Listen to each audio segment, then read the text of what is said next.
Well, I want to thank the Bengalis for giving me an opportunity to address some problems that I've seen come up with the Indian Gail commandments. Not that the Indian Gail commandments are bad, but that somebody has made a bastard out of my Indian Gail commandments and reinterpreted them in some crazy ways.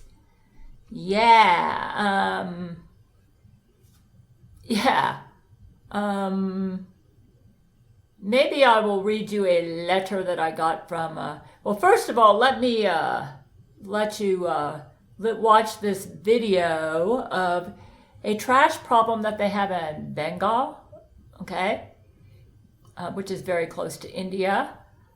Hey, yeah, this is disgusting. I mean, you don't want to be leaving trash all over the place. So here's what I got from my friend Magnus. He said, we received a question from Bengalis of whether the Indian Gail commandments apply to Bangladesh as well, since it is next to India. Bangladesh has many of the same issues as India, but they aren't Hindu, they're Muslim, so they do not recognize the goddess Lakshmi. That's cool. The god Muhammad is one of Jesus's best god friends. If they don't apply to Bangladesh, they are wondering if there are Benghali Gail commandments. No, they're not, but I think I'll make some for you. And I'll leave it up to the god Muhammad on whether he wants to endorse them. He may or may not. I am not Muslim and I'm not Hindu. I am Gail. You say, are you Christian? Well, let's just put it this way. I was raised by a mother from Japan who was kind of a blend of everything. She was kind of like a Hindu-Buddhist blend, okay? And she came to this country, and when I became a Christian at age 14, she said, if you were born in Japan, you'd be a crazy Buddhist too. That was her attitude. So yeah, I'm not any religion. I am just me. But most of my life, I've been a follower of the God Jesus. Okay, and I've grown a lot as a Jesus follower and have learned a lot of things. Yeah, for instance, Jesus is actually good friends with the god Buddha, the goddess Lakshmi, the god Muhammad, yeah, and the god Triton, the god Horus. Those 5 gods showed up to try and rescue Jesus when Satan beat him up and put him in a coma. Despicable thing that Satan did. I can't forgive Satan for this. That's why I could never be on his team. Anyways, my husband, my brave husband Brent, risked his own life, donned a Mecha Gail suit, and chased Satan away, because Satan almost permanently exterminated. I became the trash king. I'm the trash king now, boys. I was walking through old Dhaka when I smelled something strange. I followed the smell around the corner, and then I froze. Right in front of me, there was a river of trash. I decided to follow it, but for that, I had to cross it. Look at that, the mountain of trash. Imagine living in an area like this. God damn. Me, I'm the trash king now. I'm the trash king now, boys. Oh my god. Oh my god. Oh my god. Oh my god. Oh my god. Then I continued walking along the edge and the smell was getting stronger and the river kept going and going. Every time I turned a corner, I expected to see the end. And the whole time, one question was stuck in my head. Where does this river start? I cannot unsee what I've just seen, and I have to show you as well. After walking for what felt like forever, I realized something. There was no beginning, no big hole, no factory pipe, no giant trash monster hiding behind a wall. The trash river didn't come from one place. It came from everywhere. I don't know how long have I been walking. It's just never ending, bro. It's just never ending. It's still going. Every house, every shop, every alley, it was endless. And this is a story of how exterminated Jesus.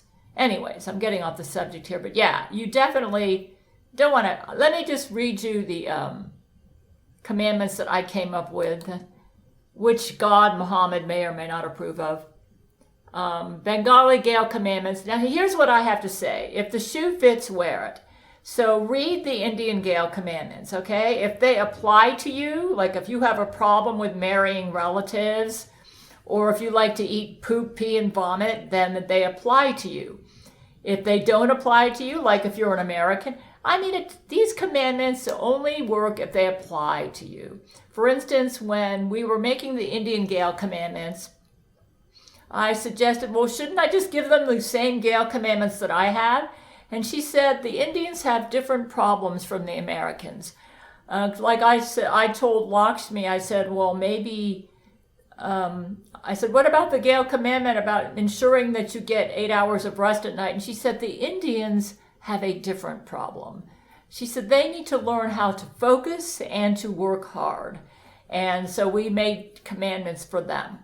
Yeah, now me, I'm the opposite. I can be a workaholic, and if I don't watch it, I don't go to bed on time, okay?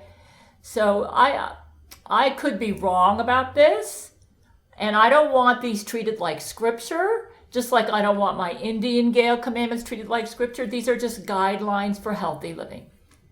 Okay, so this gives me an opportunity to address what I see are problems in the Islamic faith or spiritual practice. Problems which I don't think the God Muhammad is very happy about. So let me go into this. No, mainstream Islamic theology does not promote suicide bombing. Islamic scriptures and the vast majority of Muslim scholars strictly prohibit suicide and also forbid the intentional killing of non-combatants, women, children, monks, and the elderly during warfare. Now, basically, anything that Jesus would endorse, I wouldn't. Yeah, I think Jesus would agree with this, yeah. The Quran states, do not throw yourselves with your own hands into destruction. Quran 2, 195. And prophetic traditions, hadith, clearly and absolutely prohibit suicide, as only God has the right to take a life. So if I was going to give you all a commandment, it is thou shalt not be a suicide bomber. However, a small minority of extremist ideologues and groups such as Al-Qaeda and Boko Haram have developed a radical interpretation of Islam that attempts to justify these acts as martyrdom operations in specific contexts of conflict. They argue that the ends justify the means to inflict damage on an enemy, a view that is widely condemned by mainstream Muslim authorities and I believe would be condemned by the God Muhammad. And I know it's condemned by me, and it would be condemned by Jesus. It is he, here's another verse, it is he who has brought into being gardens, the cultivated in the wild, and date palms, and fields with produce of all kinds, this is from your Quran, and olives and pomegranates, similar in kind and variegated, each of their fruit in season, but give the poor their due on harvest day, and do not waste, for God does not love the wasteful. Quran 6, 141. Now this would go along with what Jesus taught me about not hoarding, because hoarding is a form of waste, because you usually end up throwing stuff out that you have in excess, and it's not good management of your living space. Jesus once told me that if all you have is a shopping cart, let's say you're a homeless person, then everything you buy needs to be able to fit into that shopping cart. Anything else is excess. Here's another thing from the Quran. Eat of the wholesome things we have provided for your sustenance, but commit no excess therein, lest my condemnation fall upon you. He upon whom my condemnation falls has indeed thrown himself into utter ruin, 2081. Again, Jesus would approve. You say, but you're talking to Muslims. Jesus and Muhammad are God friends. Very good God friends, okay? So if you're interested in a Benghali Gail commandments, here they are, okay? Excess or hoarding is bad. Eating of the wholesome things would go along with the Gail commandment Jesus gave me to eat a balanced diet without concern about allergens or toxins. Another thing, and I'm going to address this because of the thin privilege terrorist movement. I did a little bit of research and they say about 30% of people in Bangladesh have, I think, a problem with obesity. I know it's a big problem in the United States. Gluttony is a form of personal sabotage, leading to a large number of health risks. Overeating may be seen by many as a simple act of self-indulgence in the presence of delicious food, but God obviously doesn't see it that way. It is easy to understand that unwholesome consumption, like taking drugs, clearly carries dangerous health risks. But the 1,400-year-old lesson here is that even the good, wholesome foods carry dangerous risks when eaten excessively. If the shoe fits, wear it. I don't care if you're white, black, or whatever. Obesity and diabetes, among other life-wasting conditions related to overeating, are risks that God, the Christian God, and I believe the Muslim God, and probably even the Hindu God, though Lakshmi tells me they don't have a problem with this in India, I guess they don't have enough food, are risks that God clearly would like us to avoid. And just as we put the spoon in our own mouth with our own hand, God makes it clear that we are responsible for our own condemnation. He upon whom my condemnation falls has indeed thrown himself into utter ruin. Conspicuous spending for the sake of prestige, now this is kind of like part of the Indian Gail commandments, but it can bleed over into the Benghali, is not an evil born of 20th century Western society. It was clearly present in the earliest days of Islam. In the Saudi Arabian desert society of 600 AD, as we see in the following verses of the Holy Quran. Children of Adam, wear your beautiful apparel at every time and place of prayer and eat and drink, but do not be excessive. Verily, God does not love the wasteful. Quran 7:31. Not only are we provided with delicious food, but we are also encouraged to wear our beautiful clothes when eating, drinking, and praying. Clearly, this is community socializing, and donning your duds is not discouraged. On the other hand, in Islam, showing off your personal fortune by spending it on an outrageously expensive outfit is both excessive and wasteful. I agree. So if you're doing this, social spending, and the Indians do this too, social spending can spiral out of control when being seen as Mr. and Mrs. Big Spender becomes more important than enjoying a community gathering.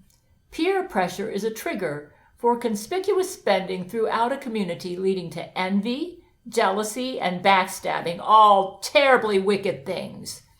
Families and whole communities can be destroyed this way, but God provides a warning against this hateful form of waste. And in fact, even the cycle of peer pressure can be broken easily by following the simple words of the Prophet of Islam. When you see one who has more, look to one who has less. A quote from the Prophet Muhammad.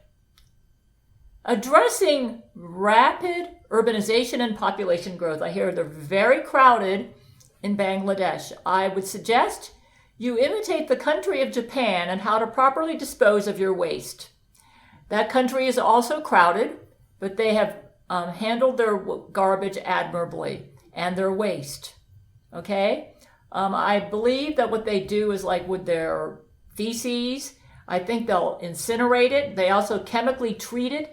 Don't just dump your poop and your pee into the water untreated. Unless you want to get everybody sick, okay? Treat your sewage. You can maybe recycle it and make fertilizer out of it possibly. But treat your sewage, kill the germs before you dispose of it. You might want to study Japan's sanitation system. I think they're doing it very well. They're a very crowded country, just like Bangladesh, and they've come up with a good system. Addressing rapid urbanization and population growth. Okay. As developing countries experience rapid population growth, particularly within cities, the volume of waste generated increases significantly. Lack of waste management system, where waste accumulates in streets, water bodies, and open spaces, causing environmental pollution, health hazards, and aesthetic degradation. So you need to safeguard public health and the environment. Improper waste disposal can contaminate water sources and soil, becoming a breeding ground for diseases and degrading agricultural land. Risks to public health, food security, and economic development underscores the need for proper waste disposal. Like I said, study Japan. They're a crowded country, but they're doing it pretty good. Resource recovery and recycling. Effective waste management systems provide opportunities for resource recovery and recycling. Materials such as plastics and metals can be recycled or reused, reducing the demand and minimizing environmental impact. Adopting recycling practices helps conserve resources and promote sustainable waste disposal. Empowering the informal sector and creating job opportunities. You can have a well-implemented waste management system, like have people go out and collect garbage, pay them to do this. And then have, like here in the United States, they have garbage cans where we dump our garbage in a big plastic can. The garbage man picks it up. They bring it over to a waste processing facility, okay, or recycling. And so you could engage marginalized communities in waste management and contribute to getting rid of poverty, give them a job, and improve their livelihood. Create a waste management network. And treat your waste. I mean, don't just dump it on the street or your garbage. Same with garbage. In this country, and I believe in Japan, they have garbage pickup. Okay? So have a specific place where you put your garbage, maybe outside your door, in a box or a bag or a can. Hire people to go around, pick up the garbage, and then find one place where they can process the garbage and deal with it. With these challenges, developing countries must develop comprehensive waste management strategies that include waste reduction, segregation, collection, treatment, and disposal. Moreover, these strategies also should be tailored to locals, considering factors such as available infrastructure and cultural and financial resources. I know in certain parts of Japan and the United States, they actually burn trash because they're short on space, and they're not going to have a big, huge trash mountain, so they often burn it. Of course, if you're going to do that, make sure that there's nothing combustible in there, or that if it's burned, could explode and cause problems, okay? You need to do this intelligently. With effective waste management systems, developing countries can combat environmental pollution, protect public health, conserve resources, and promote sustainable development. So yeah, this is what I would recommend. I would say read over the Indian Gail commandments. If the shoe fits, wear it. If it doesn't apply to you, then don't worry about it. But I've added these in here for the Benghali Gail commandments, addressing some problems that I have noticed in Islam. I think the reason you have problems with suicide bombers in Islam is because of the sin of idolatry. The sin of idolatry will cause you to sacrifice yourself or your children for an idol. It is a very bad sin. So these suicide bombers are committing the sin of idolatry to the hilt, viewing themselves as the ultimate sacrifice for their God. It's absolute insanity. And I believe the God Muhammad would condemn it. You say, well, he blows himself up. Yeah, but he's a God. He can blow himself up and then he immediately comes back. Okay? You are human. Don't try to be a god, okay? Okay, so I just thought I'd make this video to, address some problems. I'm going to read you something that I got from a supposed letter from Virginia Opossum. When she got abducted.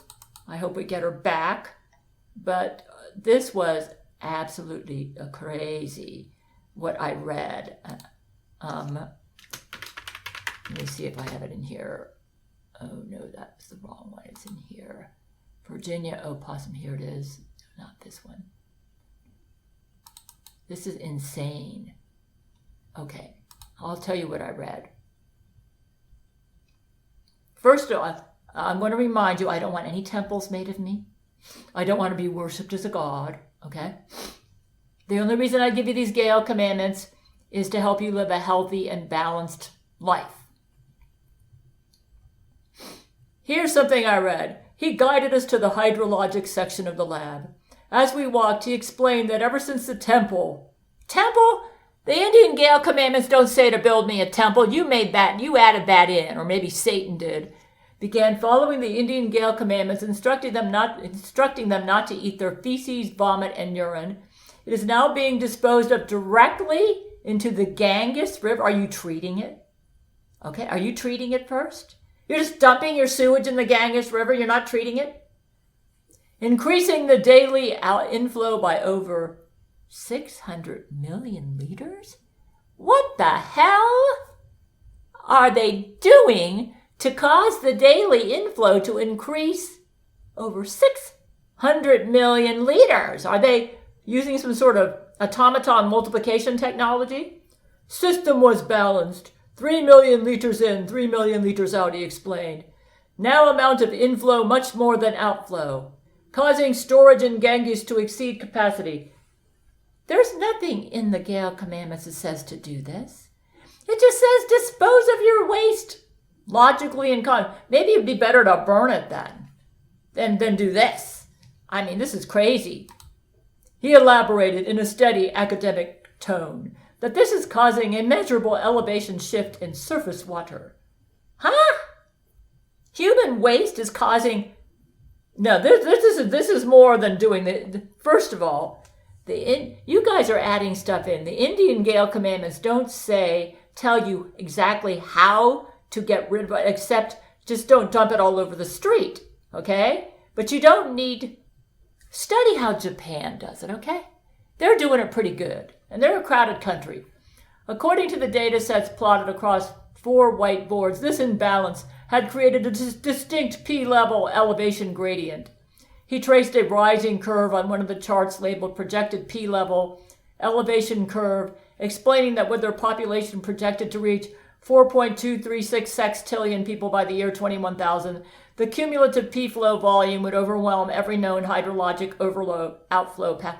Now, first of all, this is from another timeline, so I don't know if this is really happening, but I certainly wouldn't want this to happen. This would result in a total inundation of the Earth's surface with P levels rising higher than the peak of Mount Everest. This doesn't sound like normal waste management, you guys. Huh? This sounds like, it sounds to me like the automatons are taking the Indian poop and pee, putting it in some sort of monstrosity and multiplying it 1,000,000 times over and then dumping it in the water. Okay? The Indian Gail commandments don't say to do that. Even if humans try to build structures above height, ammonia release will become total. Atmospheric concentration. This exceeds survival threshold. Air become toxic. Human lung cannot function. What the hell is this? This is not my Indian Gail commandments. He buried his head in his hands. If trend continue, he whispered, all humanity finished. Don't make a bastard out of the Indian Gail commandments. Okay? You have totally changed it. You're adding stuff in there that I didn't say. I just said, let me go find the Indian Gail commandments. I mean, come on. You guys. This is insanity. Insanity.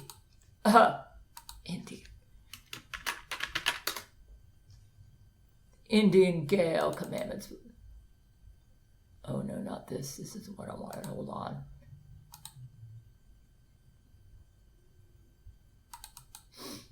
Okay. Thou shalt use a toilet or a sanitary hole for disposing of your body's waste. You know, kind of like they did in the 18th century, right? And not dispose your body's waste in public places. What does this have to do with rising ocean levels going up to Mount Everest. Huh? What the hell is that stupid letter about? Thou shalt use toilet paper to wipe yourself after defecating and urinating or disposing of your body's products, and put the toilet paper in the toilet or the same place where you disposed of your waste in a proper hole in the ground. What does this have to do with ocean levels rising higher than Mount Everest? What kind of stupid Gail commandment, bastardization of my Gail commandments is this from this crazy letter I got from some other timeline? Okay? That's all it says. Nothing about disposing it in the Ganges River and putting it in some monstrosity of a machine that probably multiplies your waste 1,000,000 times over in order to raise the ocean levels on. You need to get, I've been lightning bolting those images, okay? I don't want any images made of me or Brent. Brent and I do not desire to be worshipped, okay? Besides, you need to be careful with anything made out of metal. I figured something out. Anything made out of metal, I believe the enemy is able to use to switch you out into another timeline. We're not sure how they're doing it. But yeah, I've been lightning bolting the images, and according to Magnus, my lightning bolts have taken several of those images out. Don't you dare make an image of me. I don't want any images made. I don't want you worshiping me. I just want you to live a life of balance and common sense. That's all. And don't take what I've said and twist it to mean something else, some monstrosity. Okay, that's it. Okay? I would suggest, if you're confused about how to handle your waste, study the country of Japan. They do a pretty good job with handling their waste, and they're a very crowded country. Okay? In a world of secrets, where darkness reigns, there's a warrior rising, breaking free from chains. She's Gail Schuler, her heart's pure and strong, with the power of love, she'll right the world's wrongs. Yeah! She's the first, the passionate crusader. Stand by the side, they'll conquer it all. Through space battles and trials, they'll never fall. Gail Schuler, a hero in the night. When spiders, they ready to fight. Together they'll soar.